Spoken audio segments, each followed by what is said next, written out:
सखी सहेली कार्यक्रम सुनने वाली सभी सखियों और सखाओं को मंदाकिनी जोशी और मंजरी वर्मा का प्यार भरा नमस्कार। और साथ में गणपति बप्पा मोरिया। तो देखिए मंदाकिनी जी, बहुत समय बाद मुलाकात हो रही है। इस पर थोड़ी सी छींटा कसी हम बाद में करेंगे लेकिन पहले हम सबको दे देते हैं गणेश चतुर्थी की बहुत बहुत शुभकामनाएं, बधाइयां।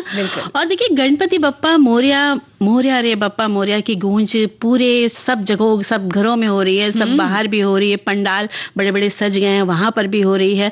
रात में हमने देखा कि 4 बजे 2 बजे भी लोग गणपति लेकर आ रहे थे और सुबह भी ले रहे थे। तो बहुत उत्सव जो है, एकदम कहते हैं कि बहुत खुशनुमा माहौल हो गया है।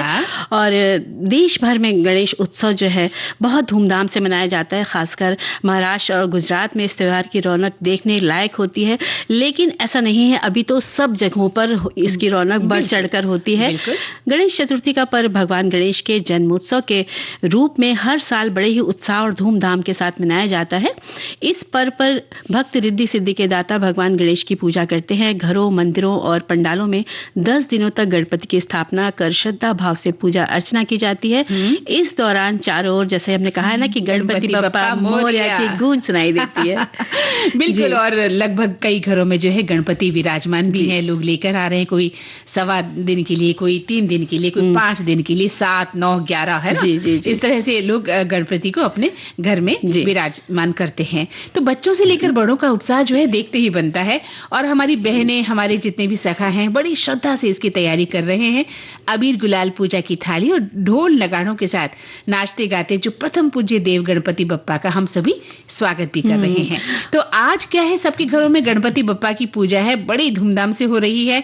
और जैसा कि आपने कहा कि रात को भी हमने देखा था कि डोले जा रहे थे, गणपति बप्पा के जो है डोले जा रहे थे और सुबह विधि विधान से पूजा भी की जा रही है। तो उनके आगमन से पूर्व हमने घर को सजाया है, मंडप का श्रृंगार किया है, लाइटिंग की है, रंगोली की है, फूलों से घर को सजाया है। बिल्कुल। और बंधनवार भी तरह तरह की बना के टांगते हैं, आम के पत्तों की, केले की पत्तों की, पान के पत्तों की, कुछ फूलों की भी लगाते हैं।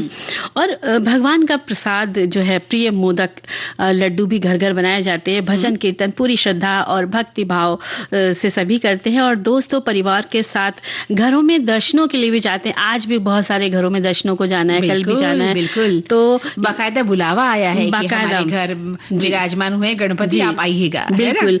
और इको फ्रेंडली गणपति की मूर्तियां भी खूब चलन में है मंदाकिनी जी। लोग अपने हाथ से भी बनाते हैं और बाजार से भी खरीद के लाते हैं। और कुछ लोग घर में मिट्टी इसकी ही गणपति की मूर्ति बनाकर उनकी पूजा करते हैं। तो कहना चाहिए कि एक रचनात्मकता आपके अंदर जो शौक छुपा होता है वो बाहर आता है।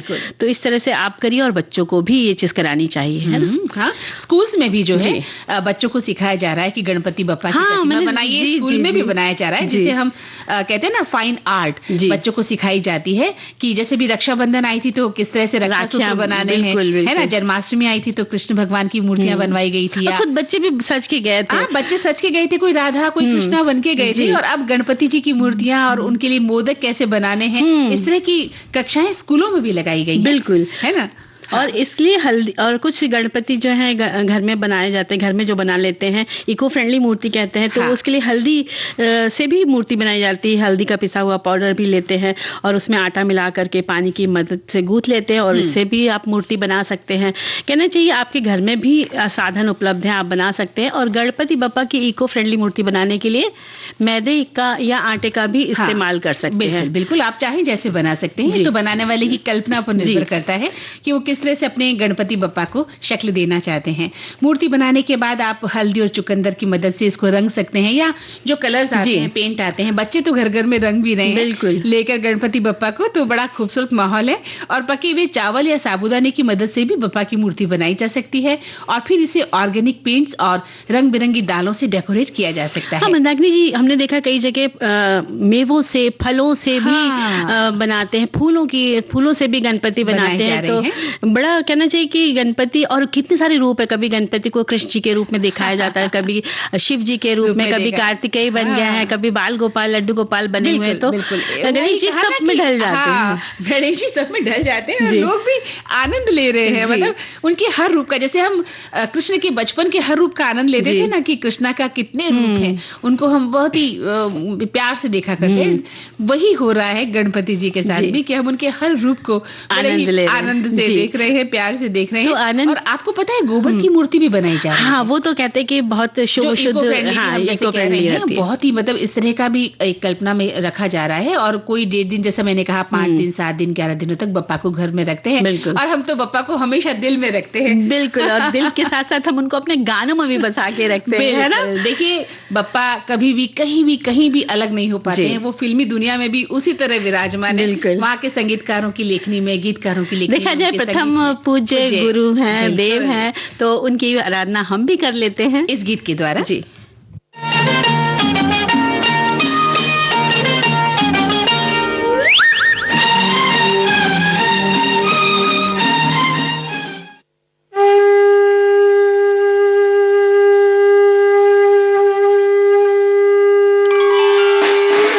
गणपति बप्पा मंगलमूर्ति, गणपति बप्पा मंगलमूर्ति।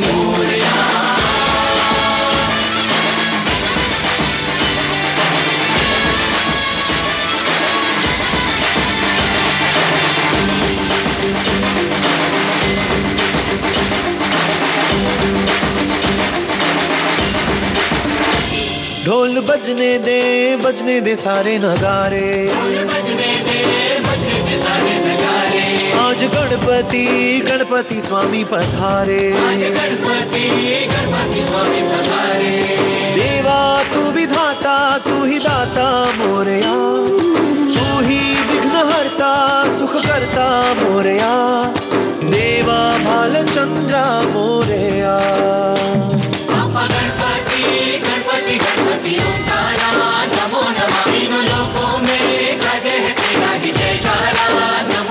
ढोल बजने दे सारे नगारे, आज गणपति स्वामी पधारे। देवा तू विधाता, तू ही दाता मोरया, तू ही विघ्नहर्ता, सुख करता मोरया। देवा भालचंद्रा मोरया।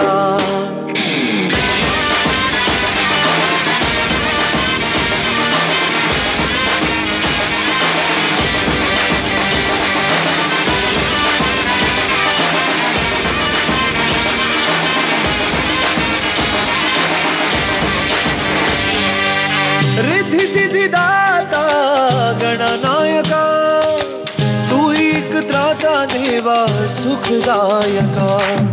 रिद्धि सिद्धि दाता गणनायका, तू ही एक त्राता देवा सुखदायका। देवा शक्ति दे, देवा भक्ति दे, देवा बुद्धि दे मोरया। हे देवा शक्ति दे,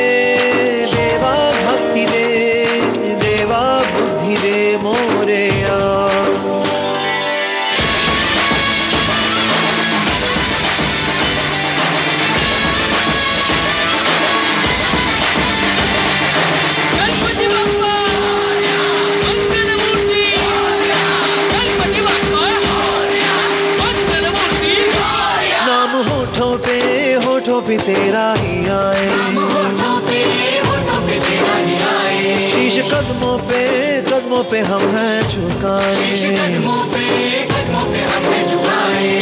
देवा तू विधाता, तू ही दाता मोरया, तू ही विघ्नहर्ता, सुख करता मोरया। देवा भालचंद्रा मोरया।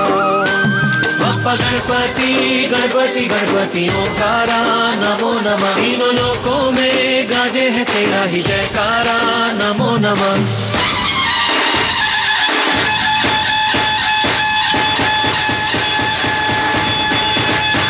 बप्पा गणपति ओंकारा, नमो नमः। तीनों लोकों में गाजे है तेरा ही जयकारा।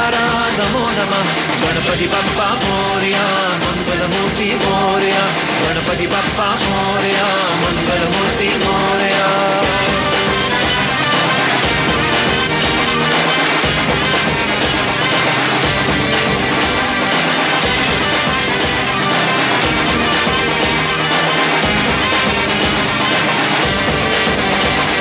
गणपति गणपति गणपति ओंकारा, नमो नमः तीनों लोकों में गाजे है तेरा ही जयकारा, नमो नमः। तो भाई मंजरी, देखा आपने, आज तो भारतीय संस्कृति में जो गणेश जी हैं उनका हम पूजन कर रहे हैं। प्रथम पूज्य देवता के रूप में उन्हें माना जाता है और इसलिए उन्हें विघ्नहर्ता और रिद्धि सिद्धि का स्वामी कहा जाता है, क्योंकि वो हर कार्य को सफल बनाते हैं। और आज हमने अपनी जो है सखी सहेली कार्यक्रम का शुभारंभ भी उनसे कर दिया है, तभी तो कहा भी गया है कि वंदे शैल सुता सुतम गणपति सिद्धि प्रदम कामदाम, है ना।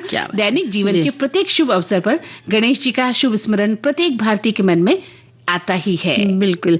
और हमारे एक साथी लिखते हैं कि इतिहास और सामाजिक महत्व के बारे में लिखते हैं। गणेश चतुर्थी का उत्सव प्राचीन काल से मनाया जा रहा है।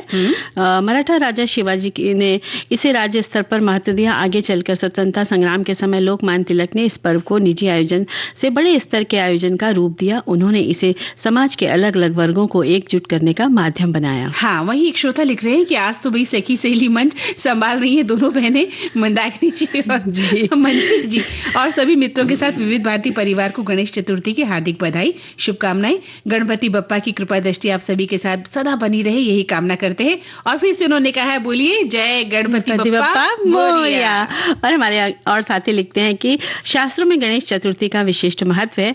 ये त्योहार हर साल भाद्रपद महीने के शुक्ल पक्ष की चतुर्थी तिथि पर मनाया जाता है। इस साल भाद्र मास की सिद्धि विनायक चतुर्थी 27 अगस्त को है। गणेश चतुर्थी से 11 दिनों तक गणेश उत्सव मनाया जाता है और गणेश चतुर्थी पर गणपति का आगमन किया जाता है और गणेश प्रतिमा की स्थापना करके उनका पूजा विधि विधान, उनकी जो पूजा है वो विधि विधान से की जाती है। और ब्राह्मण आकर के घर में अच्छे से पूजा कराते हैं। तो सब लोग अपने अपने समय के अनुसार पूजा आज करते हैं। अपनी श्रद्धा के अनुसार हम उनको पूजा किया करते हैं। वहीं एक श्रोता लिखते हैं कि गणेश चतुर्थी जिसे विनायक चतुर्थी कहा जाता है या विजयनगर चतुर्थी के रूप में भी जाना जाता है, हिंदू देवता गणेश के जन्मदिन का जश्न मनाने वाला एक त्योहार है। त्योहार को गणेश की मूर्तियों की स्थापना निजी तौर पर घरों में और सार्वजनिक रूप से विस्तृत पंडालों पर की जाती है। अनुष्ठानों में वैदिक भजनों और हिंदू ग्रंथों का जाप किया जाता है। प्रार्थनाएं, व्रत, उपवास, दैनिक प्रार्थनाएं, प्रसाद और पंडाल के समुदाय में वितरित किए जाते हैं। ये उत्सव शुरू होने के 10वें दिन समाप्त होता है, जब मूर्ति को संगीत और समूह मंत्रोच्चार के साथ एक सार्वजनिक जुलूस में ले जाया जाता है और फिर पास के किसी जल निकाय जैसे नदी या समुद्र में विसर्जित कर दिया जाता है और जिसे अनंत चतुर्दशी के दिन विसर्जन कहा जाता है। और मंदाकिनी जी हमारे साथी लिखते हैं कि आज हमारे सूरत निवास स्थान पर गणपति बप्पा की मूर्ति का विधिवत पूजन करते हुए हर्षोल्लास के साथ हमारे पोते ने इसकी स्थापना की है। मिट्टी से बनी ये गणपति बप्पा की मूर्ति हमारे पोते ने बनाई है। पिछले 6 साल से ये शुभ कार्य करता आया है। विविध रंग और परिधान भी खुद तय करता है। 10 दिन तक सुबह शाम पूजा आरती वो ही करेगा। सोसाइटी के सभी लोग उसमें शामिल होंगे। हर रोज प्रसाद भी बांटा जाएगा। आप भी आई और बोलिए गणपति बप्पा मोरया। तो हम आ गए हैं जना जी, क्योंकि हर साल इन्होंने बताई भी है इनका पोता बनाता है। बिल्कुल, बहुत बड़ी बात है कि आपका पोता जो है इस तरह से कलात्मक कार्य कर रहा है, एक बड़ा काम कर रहा है। वहीं एक श्रोता लिखते हैं कि गणेश चतुर्थी हिंदुओं का त्योहार है। भाद्रपद शुक्ल चतुर्थी के दिन होता है और वैसे तो प्रत्येक मास की कृष्ण पक्ष की चतुर्थी गणेश के पूजन और उनके नाम का व्रत रखने का विशिष्ट दिन है। श्री गणेश विघ्न विनायक हैं। ये देव समाज में सर्वोपरि स्थान रखते हैं। भाद्रपद शुक्ल चतुर्थी को मध्याह्न के समय गणेश जी का जन्म हुआ था। भगवान गणेश बुद्धि के देवता है। रिद्धि और सिद्धि गणेश जी की 2 पत्नियां हैं। इनका सर्वप्रिय भोग लड्डू है। अब देखिए, लड्डू की बात आ गई ना, तो हमारे साथियों ने भी व्यंजन लिखकर भेजे हैं और आज तो व्यंजन का दिन है। आज तो आप भी लड्डू लेकर आई थी और आपने भी खिलाया भी था, मोदक है ना। जी, तो चलिए जो अभी व्यंजन को भी हम इसी में शामिल कर लेते हैं, क्योंकि अब आपने लड्डू की बात कर दी तो रुक नहीं सकते हम मंदाकिनी जी। तो हमारे साथी ने लिखा है कि गणेश चतुर्थी के लिए स्टीम्ड रवा मोदक एक परफेक्ट लो फैट रेसिपी है। इसके लिए आपको सूजी रवा यानी 1 कप, लो फैट दूध 1 कप, नारियल का बुरादा आधा कप और गुड़ का पाउडर 1/4 कप, घी 1 चम्मच और इलायची पाउडर आधा चम्मच चाहिए होगा। ये पारंपरिक मोदक की तुलना में low fat low calorie recipe है। गुड़ आयरन से भरपूर होता है और नारियल डाइजेशन के लिए अच्छा होता है। तेल में तला ना होने से ये गणेश चतुर्थी हेल्दी फूड बन जाता है। सबसे पहले सूजी को हल्का सा ड्राई रोस्ट करें। अब दूध डालकर इसमें नरम आटा गूंथ लें इसका, और नारियल और गुड़ को मिलाकर स्टफिंग तैयार करें। छोटे छोटे मोदक का आकार बनाएं और स्टीमर में 10 मिनट तक पकाएं। क्या बात है, बहुत शानदार रेसिपी लिखी भेजी। और वैसे ही हमारे एक श्रोता ने कहा है कि बप्पा के लिए रुचिकर मीठे भोग यानी नारियल के लड्डू। तो नारियल के लड्डू बनाने के लिए तो सूखा नारियल लें, उसे कद्दूकस कर लें। अब एक कढ़ाई में घी डालकर गर्म करें। इसमें बारीक कटे हुए बादाम, काजू, किशमिश डालें। इसमें तिल और चिरौंजी भी डाल सकते हैं और धीमी आंच पर इसे रखकर मिक्स कर लें। अब इसे अलग प्लेट में निकाल लें। सबसे पहले तो एक पैन में घी डालें और हल्का गर्म करने के बाद कद्दूकस किया हुआ नारियल उसमें डालें, भून लें। अब इस पेस्ट में दूध, चीनी और थोड़ा सा इलायची पाउडर भी डाल सकते हैं। जब से सूखने लगे तब इसे फ्राई किए हुए ड्राई फ्रूट्स डालें। अब इस पेस्ट को गोल गोल गूंथकर लड्डू की शेप आप दे सकते हैं। क्या बात है। और देखिए हमारे एक साथी ने लिखा है कि मंदाकिनी जोशी जी और मंजरी वर्मा जी, आप पर जगत जननी माता रानी, भोलेनाथ बाबा और गणपति बप्पा की असीम कृपा और आशीर्वाद बना रहे, और ऐसा ही आशीर्वाद हमारे सभी साथियों पर बना रहे, हम ये कहेंगे। और विविध भारती के सभी अनाउंसर पर और विविध भारती परिवार के सभी सदस्यों पर, हम सभी विविध भारती और सखी सहेली कार्यक्रम के सभी श्रोता साथियों पर, सभी हमेशा खुश रहें और सभी जीवन में आनंद ही आनंद रहे, यही माता रानी से प्रार्थना इन्होंने लिखा है। और इसके आगे लिखते हैं कि संसार के रचयिता परम पिता परमेश्वर आप सभी की मनोकामना पूर्ण करें, ये ही आप सभी के लिए प्रभु परमेश्वर से दुआ है। ईश्वर बिजलानी, ईश्वरी बिजलानी यानी सखी ब्रैकेट में इसका अर्थ है, और श्याम कुमार बिजलानी सखा। और साथ में देखिए वो हमें गणपति बप्पा का जो है कह रहे हैं कि वे सुख, समृद्धि और ज्ञान बुद्धि के देवता हैं और अपार आप पर जो है उनकी कृपा बनी रहे। तो कितनी बड़ी दुआ दे रहे हैं सभी लोग। बिल्कुल। तो देखिए मंदाकिनी जी, हमने गणपति की बात करी और आप बहुत दिनों बाद मिली, तो हम सोच रहे थे कि आपको कुछ सरप्राइज देंगे कि आप कहाँ गई थी, किधर गई थी। तो वो गाना सुनवाना है, तू कहाँ गई थी, तेरा मर जाए नहीं ये वाला नहीं, हम तो कुछ और ही आपको गाना डेडिकेट करने वाले हैं। अच्छा। तो बस अब वो गाना आप बताइए ना। ऐसा बजाइए। चलिए आप कहती हैं तो मैं बजा देती हूँ। वैसे हमारे श्रोता भी कह रहे थे भी मंदाकिनी जी, आज आप बहुत दिनों बाद मिली हैं, तो सच मानिए हमारे श्रोताओं की हमें हर पल याद तो आती है। तो हम ढूंढते हैं वो कहाँ गई थी। गाने में सुन लेते हैं। आपको भी याद आई थी मेरी? हाँ बिल्कुल। अच्छा, तो चलिए सुनवाते हैं आपका, आप मुझे डेडिकेट करें गीत। सुनते हैं ये गीत।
जी तो देखिए कुछ कहने की जरूरत नहीं है कि भाई हम कुछ कहना नहीं चाहते, गाने ने सब बता दिया। और हमारे साथी लिख रहे हैं कि भाई मंदाकिनी जी पर ये गाना बहुत सूट करता है। तो कभी कभी ऐसी मस्तियाँ अच्छी भी लगती बिल्कुल है, अच्छी लगती है। तो और हमारे श्रोताओं को पता भी चल गया है कि मंदाकिनी जी कहाँ गई थी और कहाँ से आ गई है। तो चलिए हम आ जाते हैं अपने विषय पर। बिल्कुल कि आज हम बात करने वाले हैं जरा याद करो कुर्बानी में पंडित गेंदालाल दीक्षित जी के बारे में। बिल्कुल। पंडित गेंदालाल दीक्षित भारतीय स्वतंत्रता संग्राम के अप्रतिम योद्धा, महान क्रांतिकारी व उत्कट राष्ट्रभक्त थे, जिन्होंने आम आदमी की बात तो दूर डाकुओं तक को संगठित करके ब्रिटिश साम्राज्य के विरुद्ध खड़ा करने का सफल प्रयास किया। दीक्षित जी उत्तर भारत के क्रांतिकारियों के द्रोणाचार्य कहे जाते थे। बिल्कुल सही कहा आपने। और इनका जो जन्म है वो 30 नवंबर सन 1888 में आगरा जिले बाह के ग्राम मई में हुआ था। आपके पिता का नाम पंडित भोलानाथ दीक्षित था और गेंदालाल जी मात्र 3 वर्ष के रहे होंगे तभी उनकी माता का निधन हो गया। बिना मां के बच्चे का जीवन मुश्किलों भरा व्यतीत होता है। अन्य बच्चों के साथ बिना किसी रोक टोक के खेलते कूदते कब बचपन बीत गया उन्हें पता ही नहीं चला। लेकिन एक बात ये हुई कि उनके अंदर प्राकृतिक रूप से अप्रतिम वीरता का भाव जो है वो प्रगाढ़ होता चला गया। अपने गांव के विद्यालय से हिंदी में प्राइमरी परीक्षा पास कर इटावा से मिडिल और आगरा से मैट्रिकुलेशन किया। आगे पढ़ने की इच्छा तो थी, परंतु परिस्थितिवश उत्तर प्रदेश में औरैया जिले की डीएवी पाठशाला में अध्यापक हो गए। जब बंगाल के विभाजन के बाद जो देशव्यापी स्वदेशी आंदोलन चला उससे आप भी अत्यधिक प्रभावित हो गए। हाँ बिल्कुल। और क्रांतिवीर गेंदालाल दीक्षित ऐसे ही जाबाज क्रांतिकारी थे जिन्होंने अपने साहसी कारनामों से उस वक्त की अंग्रेजी हुकूमत को हिलाकर रख दिया था। उन्होंने एक और संगठन शिवाजी समिति का गठन किया था और इस संगठन का भी काम नौजवानों में देश प्रेम की भावना को जागृत करना और उन्हें क्रांति के लिए तैयार करना था। साल 1916 में चंबल के बीहड़ में मातृदेवी दल की स्थापना की थी। गेंदालाल दीक्षित क्रांतिकारी दल मातृदेवी के कमांडर इन चीफ थे। मातृदेवी दल से पहले उन्होंने एक और संगठन शिवाजी समिति का गठन किया था और इस संगठन का भी काम नौजवानों और देश के प्रेम की भावना को जागृत कराना और उन्हें क्रांति के लिए तैयार करना था। ऐसा अभी आपने भी बताया। मैंने बताया था, बिल्कुल सही कहा। और आपने अपने संगठन के साथ मिलकर शिवाजी की भांति छापामार युद्ध करके अंग्रेजी राज्य के विरुद्ध उत्तर प्रदेश में एक अभियान आरंभ किया। किंतु दल के ही एक सदस्य दलपत सिंह की मुखबिरी के कारण उनको गिरफ्तार करके पहले ग्वालियर लाया गया, फिर वहां से आगरा के किले में कैद करके सेना की निगरानी में रख दिया गया था। आगरे के किले में राम प्रसाद बिस्मिल ने आकर गुप्त रूप से आपसे मुलाकात की और संस्कृत में सारा वार्तालाप किया, जिसे अंग्रेज पहरेदार बिल्कुल न समझ पाए। और अगले दिन आपने योजना अनुसार पुलिस गुप्तचरों से कुछ रहस्य की बातें बतलाने की इच्छा जाहिर की। अधिकारियों की अनुमति लेकर आपको आगरा से मैनपुरी भेज दिया गया, जहां बिस्मिल की संस्था मातृदेवी के कुछ साथी नवयुक्त पहले से ही हवालात में बंद थे। और मैनपुरी पहुंचते ही दीक्षित जी ने एक पैंतरा बदला और पुलिस से डांट कर कहा कि इन लड़कों को क्या पता कि मैं इस कांड का सारा भेद जानता हूं। पुलिस यकाएक झांसे में आ गई और आपको उन लड़कों के साथ शामिल कर लिया गया। बाकायदा चार्जशीट तैयार की गई और मैनपुरी के स्पेशल मजिस्ट्रेट B.S. क्रिस की अदालत में गेंदालाल दीक्षित सहित सभी नवयुवकों पर सम्राट के विरुद्ध साजिश रचने का मुकदमा भी दायर करके मैनपुरी की जेल में डाल दिया गया। इस मुकदमे को भारत के स्वतंत्रता संग्राम के इतिहास में मैनपुरी षड्यंत्र के नाम से भी जाना जाता है। मुकदमे के दौरान आपने एक और चाल चली। जेलर से कहा कि सरकारी गवाह से उनके दोस्ताना ताल्लुकात हैं, अतः यदि दोनों को एक ही बैरक में रख दिया जाए तो कुछ और षड्यंत्रकारी गिरफ्त में आ सकते हैं। जेलर ने दीक्षित जी की बात का विश्वास करके CID की देखरेख में सरकारी गवाहों के साथ हवालात में भेज दिया। थानेदार ने एहतियात के तौर पर दीक्षित जी का एक हाथ और सरकारी गवाह का एक हाथ आपस में एक ही हथकड़ी में कस दिया ताकि रात में हवालात से भाग ना सके। किंतु गेंदालाल जी ने वहां भी सबको धत्ता बता दी और रातों रात हवालात से भाग निकले।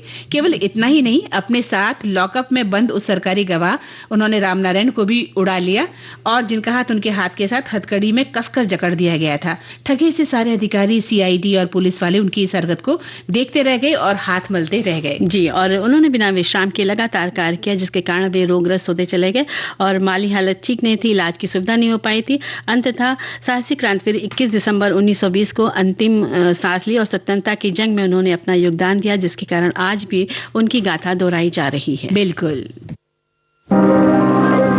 दिल का सोना सा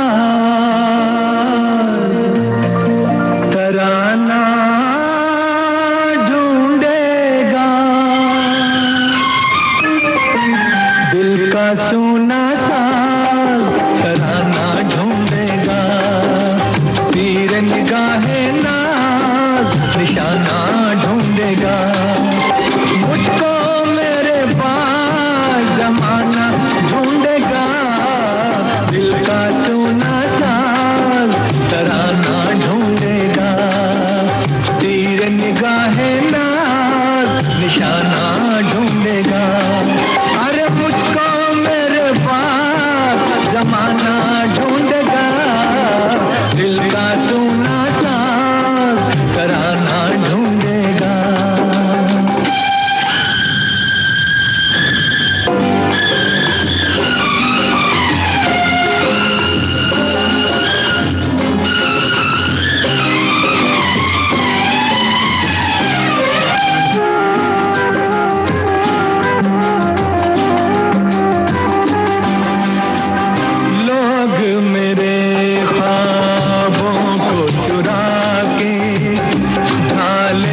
तो भाई मंजरी, अब वक्त है एक अंतराल का और हम अपने सखियों और सखाओं से कहेंगे हमें ढूंढिएगा नहीं, बस कुछ ही पलों में आने वाले हैं।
तो अंतराल के बाद हमारे सभी सखियों और सखाओं का फिर से स्वागत है और हम बात करने वाले हैं विश्व झील दिवस 27 अगस्त यानी आज के दिन है। और विश्व झील दिवस पहली बार प्रदूषण, झीलों का अधिक प्रयोग और जलवायु परिवर्तन के कारण झीलों के क्षरण की ओर वैश्विक ध्यान आकर्षित करने के लिए मनाया गया था। ये दिवस पर्यावरण संगठनों द्वारा शुरू किया गया था और संयुक्त राष्ट्र और वैश्विक जल मंचों द्वारा समर्थन मिला। ये दिवस पारिस्थितिक संतुलन यानी जीवों के जीवन को बनाए रखने में झीलों की भूमिका पर जोर देता है। बिल्कुल। विश्व झील दिवस 2025 का विषय है झीलें हमारे ग्रह की जीवन रेखा। बिल्कुल सही कहा, बहुत अच्छा जो है विषय रखा गया है और झीलों का महत्वपूर्ण स्थान हमारी जिंदगी में है, ये तो आपने भी बताया भी। और पृथ्वी पर सबसे महत्वपूर्ण प्राकृतिक संसाधनों में से एक ये झीलें हैं। ये मीठे पानी का एक प्रमुख स्रोत हैं जो उद्योग, कृषि और पेयजल आपूर्ति को बढ़ावा देने में सहायक भूमिका निभाती हैं। और झीलों में असंख्य जीव जंतु, मछली आदि पौधों और वन्य जीवों का निवास स्थान भी है। इसलिए झीलें जैव विविधता के संरक्षण के लिए भी आवश्यक मानी जाती हैं मंजरी। और झीलें जो है कार्बन का भंडारण करके, बाढ़ के पानी को अवशोषित करके और पृथ्वी को ठंडा रखकर जलवायु को नियंत्रित करने में भी मदद करती हैं। और झील प्राकृतिक जलाशयों के रूप में उपयोगी है। इसके पानी को पीने, खेती और उद्योगों के लिए मीठे पानी का भंडारण यहाँ पर इसको रखकर किया जाता है। और इसके साथ ही झीलें स्थानीय जलवायु को संतुलित रखने और सूखे को रोकने में मदद भी करती हैं। लाखों लोगों को आजीविका प्रदान करती हैं। मछली पकड़ने का उनका जो व्यवसाय है वो व्यवसाय करते हैं और कृषि और पर्यटन भी झीलों पर ही निर्भर है। हाँ, बिल्कुल सही कहा। और ये झीलें पवित्र हैं और विश्व भर के समुदायों के लिए इनका आध्यात्मिक और सांस्कृतिक महत्व तो है ही। झीलों की सफाई के प्रति भी हम सभी को जागरूक रहना चाहिए। जैसे कि अगर हम बात करें अपने समुदाय में झील सफाई अभियान में शामिल हों या उसका आयोजन करें, मिट्टी यानी जो मृदा है उसके खिसकने को रोकने की और जैव विविधता में सुधार के लिए झील क्षेत्रों के आसपास जो है देशी पेड़ भी लगाने जरूरी होंगे। जी, और ताजे जल निकायों तक प्रदूषण को पहुंचने से रोकने के लिए प्लास्टिक का उपयोग कम करें। यानी कि आपको जल के पास में जो प्रदूषण फैलता है इन्हीं सबसे फैलता है, तो इनको ना जाने दें। लोगों का इस ओर ध्यान दिलाने के लिए वर्ल्ड लेक डे यानी 2025 आवर सेव आवर लेक्स जैसे हैशटैग का उपयोग करके सोशल मीडिया पर तथ्यों, कहानी और संरक्षण युक्तियों को साझा करके जागरूकता को बढ़ावा भी दिया जा सकता है। बिल्कुल सही कहा। लेकिन सोशल मीडिया के साथ साथ हमें कहते हैं मंजरी कर्म भी करना होगा। क्या होता है, हम लिख तो देते हैं बड़े बड़े संदेश, लेकिन जब हमें मौका मिलता है तो हम ही उस झील को प्रदूषित करने में पीछे नहीं रहते हैं। हम गंगा नदी की ओर जाते हैं या बड़े समुद्र तालाबों में जब हम कोई पिकनिक के कारण जाते हैं तो सबसे पहले गंदगी हम ही फेंकते हैं। जी, हम दूसरों को क्या कहें। और मंदाकिनी जी, जहाँ पे जो भी सुन रहा है उनके आसपास के जहाँ पे भी आपको झील मिलती है तो वहाँ पर एक ग्रुप बना के आप सफाई का आयोजन करें तो वो बहुत अच्छी बात है। बिल्कुल। जैसे क्या होता है कि कुछ लड़के या कुछ लड़कियां इकट्ठा होकर पिकनिक पे जाती हैं तो हम क्या करते हैं, वहाँ खूब सारी चीजें खाते हैं और वो जो चीजें हैं उनके रैपर या कागज फेंक देते हैं। क्यों ना हम वो सब आनंद उठाने के बाद पूरी झील को साफ करके मतलब कोशिश करें उसके आसपास हम गंदगी ना करें।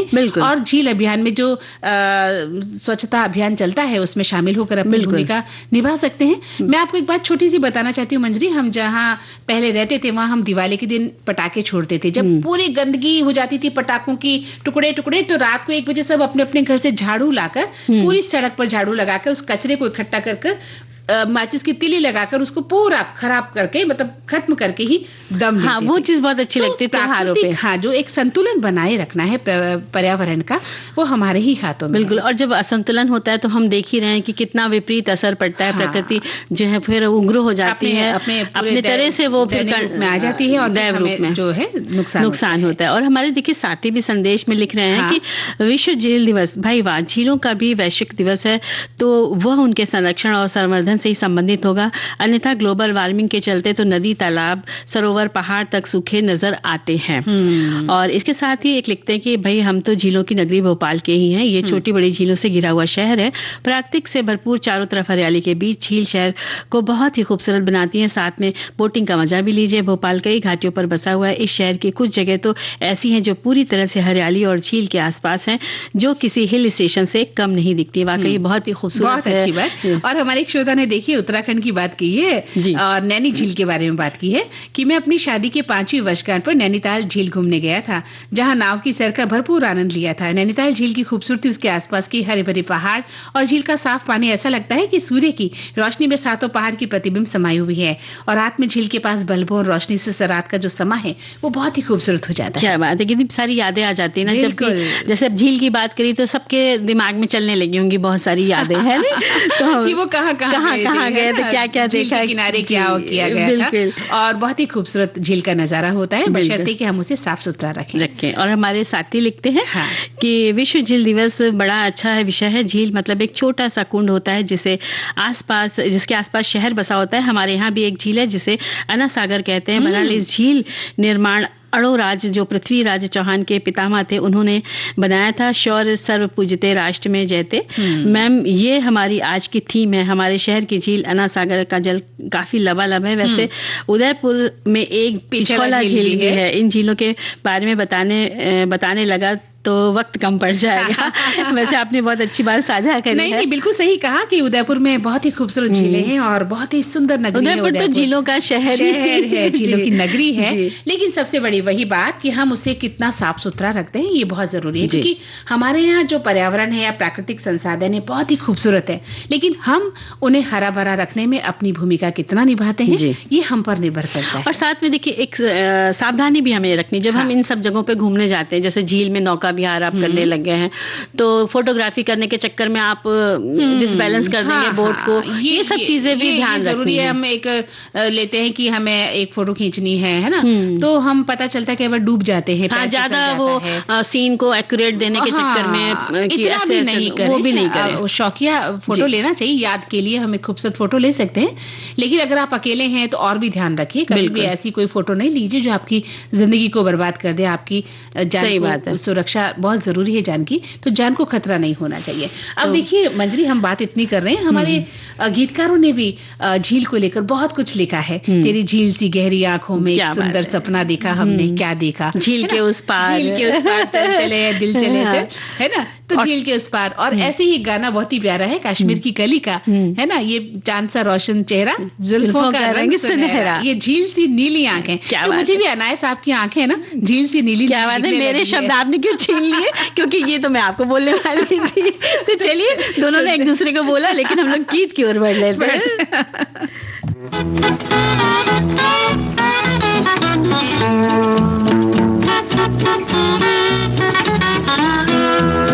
ये चांद सा रोशन चेहरा, जुल्फों का रंग सुनहरा, ये झील सी नीली आंखें, कोई राज है इनमें गहरा। तारीफ करूं क्या उसकी जिसने तुम्हें बनाया।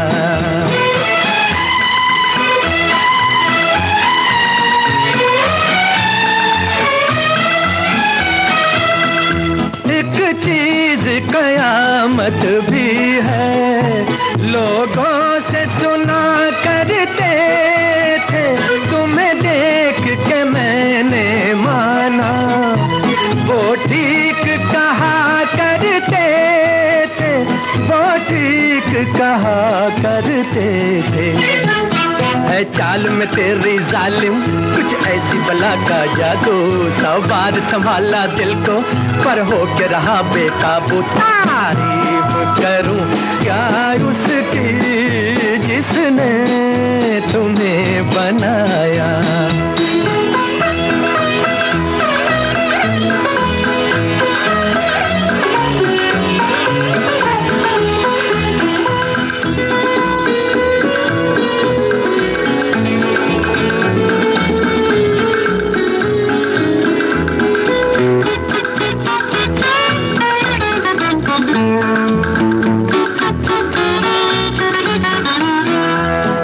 सुबह किरण की लाली है रंग तेरे गालों का, हर शाम की चादर काली साया है तेरे बालों का।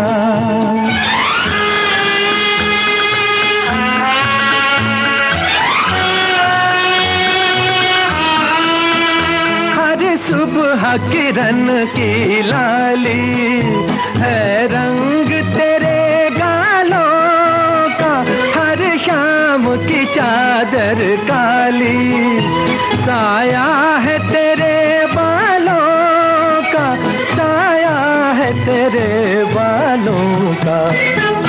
तू बल खाती एक नदिया हर मौज तेरी अंगड़ाई, जो इन मौजों में डूबा उसने ही दुनिया पाई। तारीफ करूं क्या उसकी जिसने तुम्हें बनाया, तारीफ करूं क्या उसकी जिसने तुम्हें बनाया, तारीफ करूं क्या उसकी जिसने तुम्हें बनाया, तारीफ करूं क्या उसकी।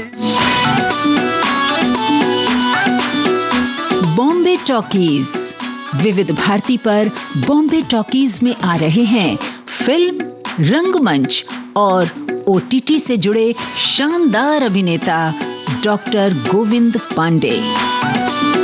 यशराज वाले मेरे घर पर आए थे, शालू कास्टिंग कर रही थी, तो बाप का रोल करना है, हीरो आ रहा नया, वो नाम हम नहीं पता था, तो मैंने कहा यार ये मुझे बाप बना रहे हैं यार, अभी से ले वो बाप बन गया तो ये तो टैग लग जाएगा, वो भी यशराज की फिल्म है भैया, तो मैं नहीं करना चाहता था उसको। तो डायलॉग थे उसमें, तो मैंने गुस्से में ऐसे ही झंझनाते हुए बोल दिया वो डायलॉग, और एक हफ्ते बाद खबर आ गई साहब आपका हो गया। जरूर सुनिए 30 अगस्त शाम 4 बजे सिर्फ विविध भारती पर बॉम्बे टॉकीज।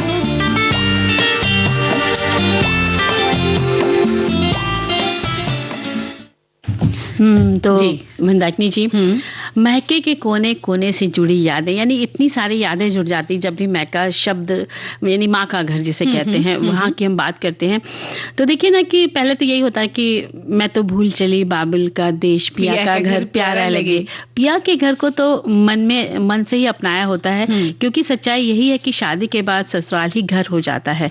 बेटियां सब रिश्तों को अपना लेती हैं, लेकिन कहीं ना कहीं अपने बचपन का वो घर जिसे कहते हैं मायका। बिल्कुल सही कहा, और बचपन के दिन तो कभी भुलाए नहीं भूलते। तभी तो किसी ने लिखा है ना कि कोई लौटा दे मेरे बीते हुए दिन। जी बिल्कुल। तो मायका मतलब माँ का घर। किसी भी विवाहित स्त्री के लिए मायका एक ऐसा शब्द होता है मंजरी, जो उसके दिलों की गहराइयों से जुड़ा होता है और ये उसका अभिमान होता है। मायके का जैसे ही जिक्र आता है तो हमारी आंखें भर आती हैं और आंखों में उमड़ घुमड़ कर आती है वो मधुर स्मृतियां जो हमारी मीठी यादों से जुड़ी होती हैं। बिल्कुल मंदाकिनी जी, और मायके का जो घर होता है उसका हर कोना बेटियों की बचपन की खुशियों, भाई बहनों की शरारतों और माता पिता के प्यार से भरी यादों से सराबोर होता है। ये वो जगह होती है जहां बेटियां अपना बचपन जीती हैं, सहेलियों के साथ खेलती है और वहां की हवा में उनकी बचपन से जवानी तक की अनगिनत यादें बसी होती हैं जो उन्हें ताकत और सुकून देती हैं। बिल्कुल, वो बचपन की शरारतें, आंगन में खेलना, छतों पर हुल्लड़ मचाना, भाई बहनों के साथ शोर शराबा करना, लड़ाई झगड़े करना, छिपने की जगह ढूंढना, माँ की सीख, माँ का प्यार, डांट दुलार, रसोई में हाथ बटाना, माँ के हाथों का खाना खाना, साथ में बैठकर आग तापने की बातें करना, रसोई की हर छोटी बड़ी घटना को याद करना, ये सारी बातें ताजा हो जाती हैं, है ना। और पिता के साथ हम रहते हैं, पिता हमारे आसमान की तरह होते हैं कि एक आकाश हमारे ऊपर है जो हमें सुरक्षा देता है। और जो वो कह देते समझ लीजिए पत्थर की लकीर होता है, उनकी बात को मानना हमें कितना अच्छा लगता था। कभी याद नहीं, मुझे याद है कि एक बार मैंने अपने पिता की बात नहीं मानी तो मुझे लगातार एक झन्नाटेदार थप्पड़ पड़ा था। तो हम याद करते हैं वो बातें और उससे सीख सीखते हैं कि हमने क्यों बातों की अवज्ञा की, क्यों नहीं कहना माना। हाँ, कुछ तो गलत ऐसा कहा होगा, तभी पिता ने हमें ये सजा जैसे थोड़ी सी दी, समझाया। हाथ उठा। बिल्कुल, ये बचपन से जुड़ी यादें हैं जिसे छुपाना नहीं होता, इससे सबक सीखा जाता है। और यही सबक हम अपने बच्चों को आगे सिखाते हैं कि जिंदगी को कैसे जीना चाहिए, है ना। तो याद है वो जब रोटी चूल्हे पर सेकती थी माँ, और माँ ने समझाया कि देखो बेटा, इसको ऐसे सेकते हैं और इसमें राख नहीं लगनी चाहिए, हाथ नहीं जलना चाहिए, रोटी नहीं जलनी चाहिए, रोटी देते समय हथेली से इसे झाड़ना है, घी चुपड़ना है, इस तरह से परोसना है। ये माँ ने ही तो हमें सिखाया है। बिल्कुल, और उनकी सीखी देखिए आज कल हम लोग को काम आती, भले चाहे हम गैस में रोटी सेक रहे हैं, लेकिन अगर परथन बदल गए हैं, लेकिन अगर जैसे परथन ज्यादा लग गया तो भी हम झाड़ कर उसको घी लगाते हैं। तो वही चीजें कि उनकी दी हुई बातें याद आती हैं। बिल्कुल। और भाई बहनों के साथ छत पर पतंग लूटना, वो काटा और दौड़ के लूटना, ये भी बहुत होता था। और दिवाली पर मिट्टी का घरौंदा बनाना और वो गुड्डे गुड़ियों का खेल, और भाई अक्सर चढ़ाते भी थे कि एक दिन तुम्हें भी ब्याह देंगे, गुड्डी संग चली जाओगी। तो मैं रूठ जाती थी कि कहीं नहीं जाऊंगी, तुमको ही बाहर भेज दूंगी पढ़ने। राखी पर लड़ना, माँ से शिकायत करना कि माँ तुमने इसे 50 रुपए देने को कहा था और ये मुझे 20 ही दे रहा है। तो इस तरह की बातें भी भाई बहनों की मायके में जब जाओ तो याद आती है। बिल्कुल आती है। और आज जब हम अपने मायके जाते हैं, जो महिला जाती है, भाई जब पैसा देता है तो उसे वो बचपन की बात ही याद होती है, जब हम छोटे छोटे रुपयों के लिए, थोड़े थोड़े पैसों के लिए लड़ा करते थे। माँ इसको तुमने ज्यादा दिया, मुझे कम दिया, माँ तुम इसको ज्यादा प्यार करती हो, मुझे कम करती हो, है ना, माँ तुम इसको खाने को ज्यादा देती हो, मुझे तो ये सभी बातें बचपन की जो है बड़े होने पर देखा जाए कि माँ जो है बेटे के लिए जरूर इसके लिए रखना, कुछ भी चीजों इसके लिए रखना, क्यों रखी, हम नहीं खा सकते क्या? तो ये जो लड़ाई झगड़े जिनमें प्यार होता था, ममत्व ही होता था, और माँ का जो आंचल है, पिता का जो साया है, भाई बहनों का जो प्यार है, निस्वार्थ प्यार, वो हमें आज भी याद आता है और आंखें भर देता है। तो आज इतने वर्षों बाद मायके आकर वो आंगन जहाँ बीच में तुलसी का चौबारा हुआ करता था, वहीं चटाई बिछाकर पट्टे पर भाई बैठता था, बहनें राखी बांधा करती थी, वो सब अब एक याद में तब्दील हो गया है। हाँ, ठीक है, कभी कभी जब हम बहनें साल भर में जाती हैं भाई के पास और राखी बंधाती हैं, तो फिर वो पुराने दिन याद करके हंसती भी हैं। और समय की वो भी याद करते हैं ना भाई लोग, अच्छे वो जो बड़ी सी फोम वाली राखी होती थी, वो तू क्यों नहीं लाई इस बार? हाँ, बड़ी बड़ी फोम वाली राखियां, इतना बड़ा हाथ में पूरी और राखियों से हाथ भर जाता था। और सहेलियों के साथ बिताए पल, उनकी बातें, शरारतें, बाग में झूले के लिए जाना और आम बीनना, खेतों में दौड़ना, गुट्टे खेलना, है ना, याद है ना? सुंदर सुंदर गट्टे हम चुन के लाया करते थे, धो धुआ के रखा करते थे, उनको चमका दोपहर में जब सब लोग सो गए बैठ के खेला करते, गुट्टे खेलते थे। और इमली, कहता, कमरख, चुराए हुए पैसों से खाना, मेले जाना, स्टूडियो में फोटो खिंचवाना भी एक बड़ा शौक हुआ करता था। सब माँ से पूछ के जाते थे, फोटो खिंचवाते थे। तो मायके में तो वो ब्लैक एंड व्हाइट तस्वीरें आज भी बहुत देखो तो याद आता है, बहुत सुंदर। और पुराने बक्से से एल्बम निकाल कर देखा तो कितनी यादों ने आंखें भिगो दी। यही सब बातें जो मायके के माहौल को खास बनाती है। बेटियों के लिए ये सिर्फ एक घर ही नहीं बल्कि एक ऐसा आशियाना होता है जहाँ उनकी जड़ें होती है और वे अपनी पूरी जिंदगी मीठी यादें समेटे हुए रहती हैं। बिल्कुल। और मायके का हर रिश्तेदार यानी माँ की खबर लेने वाला व्यक्ति जो बेटी के लिए बहुत ही महत्वपूर्ण अतिथि होता है, उसकी आवभगत जब हम करते हैं तो बेटी कोई भी कसर नहीं छोड़ती है। वो चाहती है कि उस मेहमान के साथ उसकी खैरियत का संदेश भी माँ तक जाएगा, पिता तक जाएगा, भाई बहनों तक जाएगा। बिल्कुल। और कभी सोचा भी ना था कि जीवन में एक ऐसा समय आएगा जब मेरा मन अपने घोंसले जाने को तरस जाएगा। हम बेटियों के लिए घोंसला ही तो है मायका। दिल की हर धड़कन के साथ बस एक दुआ ही आती है, बाबुल का घर आबाद रहे और उस घर में हमारी याद रहे और उस घर का कोना आबाद रहे। और सही देखिए, जब हम शादी होके अपने वहां जाते हैं, अपने ससुराल जाते हैं, तो पति के साथ भी अच्छे से रहते हैं, लेकिन कभी कभी आपस में युद्ध हो जाता है, लड़ाई हो जाती है, तकरार हो जाती है, मीठी मीठी। तो उस तकरार में हम उनको यही उलाहना देते हैं कि भाई मैं तो मैके चली जाऊंगी। देखा क्या बात है। और वो क्या कहते हैं, बस सुन लेते हैं।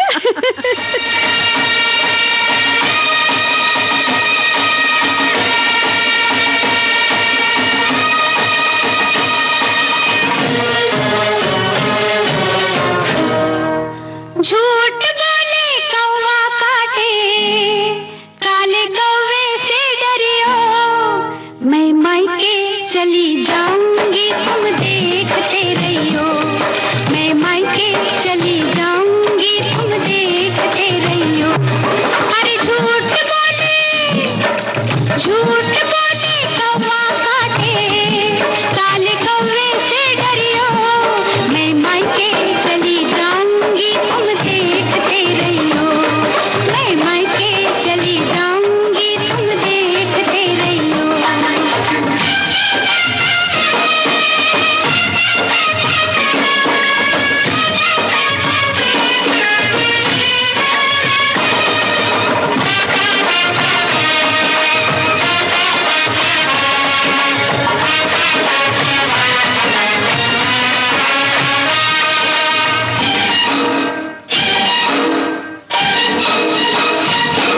तू मैके चली जाएगी, मैं डंडा लेकर आऊंगा, मैं डंडा लेकर आऊंगा। तू डंडा लेकर आएगा, मैं कुएं में गिर जाऊंगी, मैं कुएं में गिर जाऊंगी। मैं रस्सी से खिंचवाऊंगा, मैं पेड़ पे चढ़ जाऊंगी, मैं आरी से कटवाऊंगा।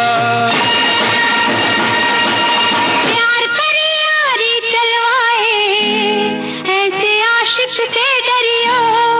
मैं मायके चली जाऊंगी, तुम देखते रहियो।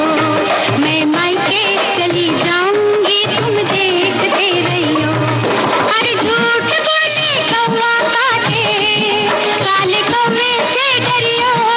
मैं मायके चली जाऊंगी, तुम देखते रहियो। मैं मायके चली जाऊंगी, तुम देखते रहियो।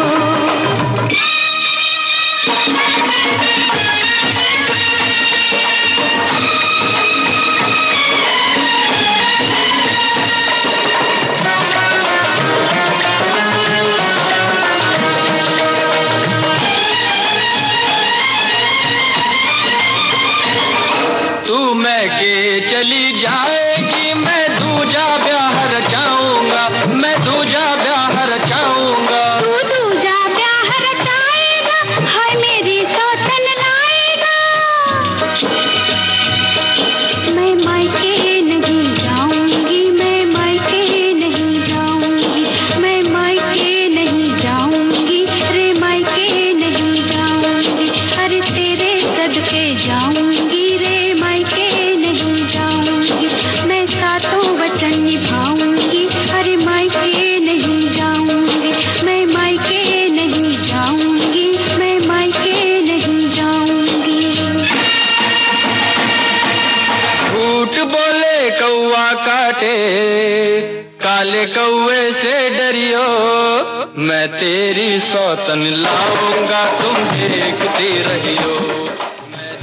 तो देखा मंजरी जी। आपने अगर अपने पतिदेव को ये कहा कि मैं मैके चली जाऊंगी, तो पतिदेव का उत्तर भी सुन लिया आपने? हाँ, सुन लिया। और अब हम नहीं चाहेंगे, क्योंकि पिया का ऐसा कुछ हो। पिया का घर भी अपना घर होता है। हाँ। देखा जाए तो हमारे श्रोताओं ने बहुत ही प्यारे प्यारे जवाब लिखे हैं, संदेश लिखे हैं, तो पढ़े उन्हें। बिल्कुल बिल्कुल। एक लिखते हैं कि अमृता प्रीतम ने बहुत ही अच्छा लिखा था मायके के ऊपर। बस बिल्कुल सच है, ये शायद हर लड़की के मन की बात भी यही है कि रिश्ते पुराने होते हैं पर मायका पुराना नहीं होता। जब भी जाओ अलाय बलाय टल जाए। जब दुआएं मांगी जाती हैं यहाँ वहाँ बचपन के कतरे बिखरे होते हैं, कहीं हंसी कहीं खुशी कहीं आंसू सिमटे होते हैं। बचपन की गिलास कटोरी खाने का स्वाद बढ़ा देते हैं। एल्बम की तस्वीरें कई किस्से याद दिला देते हैं। सामान कितना भी समेटूं कुछ ना कुछ छूट जाता है, सब ध्यान से रख लेना। हिदायत पापा की कैसे कहूँ, सामान तो नहीं पर दिल का एक हिस्सा यहीं छूट जाता है। आते वक्त माँ आंचल मेवे से भर देती है, खुश रहना कहकर आंचल भर लेती है, आंचल में भर देती है। आ जाती हूँ मुस्कुराकर मैं भी, कुछ ना कुछ छोड़कर अपना रिश्ते पुराने होते हैं। जाने क्यों मायका पुराना नहीं होता है। उस देहरी को छोड़ना हर बार आसान नहीं होता है। जी। और हमारे साथी लिखते हैं कि कब आओगी बिटिया रानी, शायद इस आवाज की खनक हर बेटी के दिल से उस दिन से ही जुड़ जाती है जिस घड़ी बाबुल की लाडो पीहर का आंगन छोड़ के आती है। दिल की हर धड़कन के साथ बस एक ही दुआ आती है, बाबुल का घर आबाद रहे, उस घर में हमारी याद रहे। और हमारी एक साथी और लिखती हैं मंदाकिनी जी कि मायके के हर कोने से अपनी जुड़ी यादें हैं। पिछले साल 1 दशक के बाद मायका जाना हुआ। घर का हर कोना बदल गया था क्योंकि भाइयों ने नए मकान बनवा लिए थे।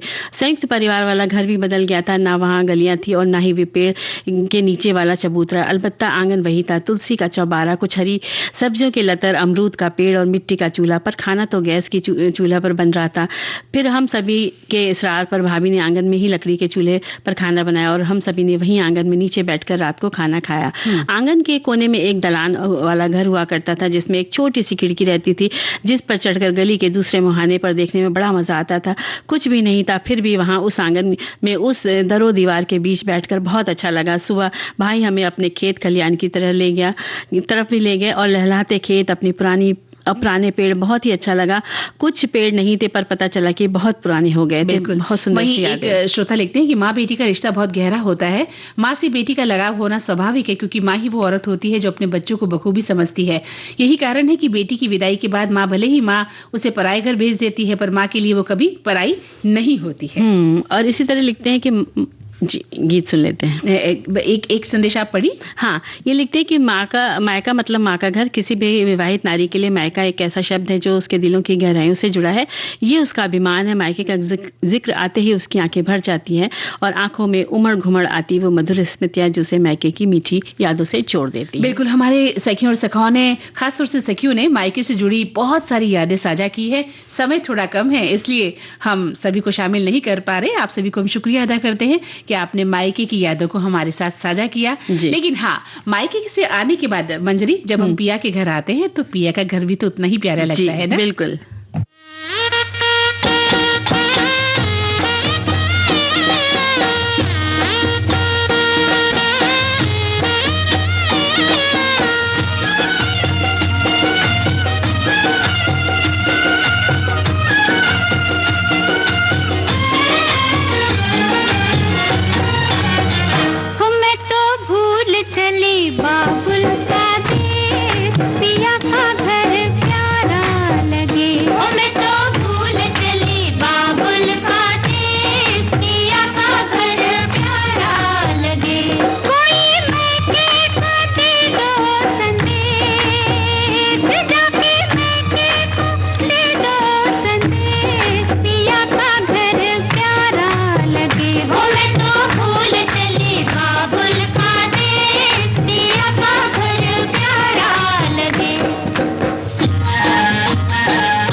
हमारी साथी लिखती कि जहां अलमारी पर रखा हो रेडियो सुनते सुनते, जहां बैठकर एल्युमिनियम की अटैची पढ़ाई करते थे, जहां मम्मी खाना बनाती थी और हम सब भाई बहन पापा जी के साथ मिलकर जमीन की चटाई बिछाकर खाना खाते थे, जमीन पर चटाई बिछाकर खाना खाते थे, दिल में प्यारी सी तस्वीर बनकर रह गए वो खूबसूरत से दिन। बिल्कुल जी।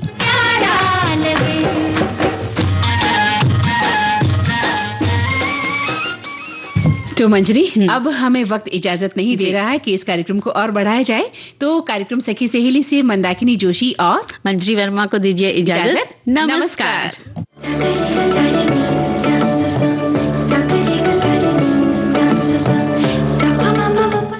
इस कार्यक्रम की प्रस्तुत करता है अनुश्री पाठक। सखी सहेली।